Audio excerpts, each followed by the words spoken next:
Assalomu alaykum.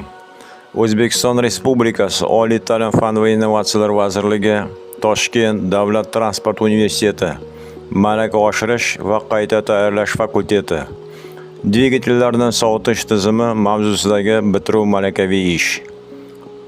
Tinglovchi Yusupov Ilhomjon Moltaboyevich, Toshkent viloyati Oqqo'rg'on tuman 1-son texnikumi maxsus fan o'qituvchisi. Bugungi mashg'ulot rejasi quyidagilardan iborat bo'ladi. Birinchi, dvigatellarni sovutish tizimi vazifasi haqida gaplashiladi.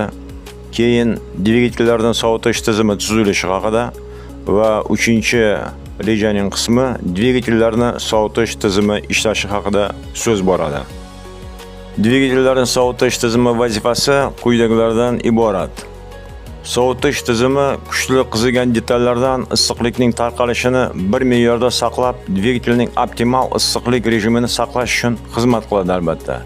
Ya'niki dvigatelni qisqa vaqtda, ya'ni tez isitish va shu bilan birgalikda optimal ishchi harorat rejimini saqlab turish. Dvigatelda issiqlikning majburan tashqi muhitga tarqatish, ya'ni suyuqlikli bilan sovutish tizimida albatta, yoki havo bilan sovutish tizimi bilan amalga oshirilishi mumkin.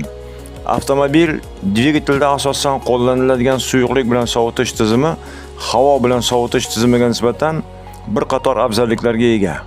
Birinchidan, dvigatelning detallari qattiq qizib ketmaydi. Ikkinchidan, ishi nisbatan shovqinsiz bo'ladi. Uchinchidan, dvigatelni yurgizish oson, ya'ni ishga tushirib yuborish. Va to'rtinchidan, qobig'alarning bo'lmaganligi sababli ancha ixcham hisoblanadi. Ammo yana shuni unutish kerak emaski, havo bilan sovutish tizimining o'ziga xos bir qator xususiyatlar ham ega.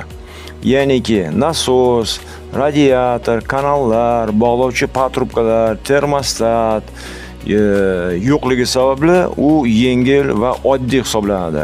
Suv g'ilofi bo'lmaganligi sababli esa u muzlab qolmaydi.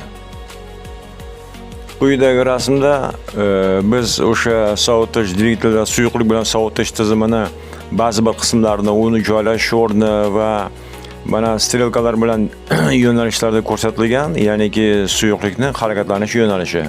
Ya'niki o'sha boya aytib o'tganimizdek, dvigatelni sovutish tizimi vazifasi nimadan iborat degan savolga sovuq dvigatelni tez qizdirish va optimal ishchi harorat rejimida saqlab turish degan vazifasidan kelib chiqqan holda suyuqlikning harakat yo'nalishlari strelka bilan ko'rsatilgan albatta. Bunda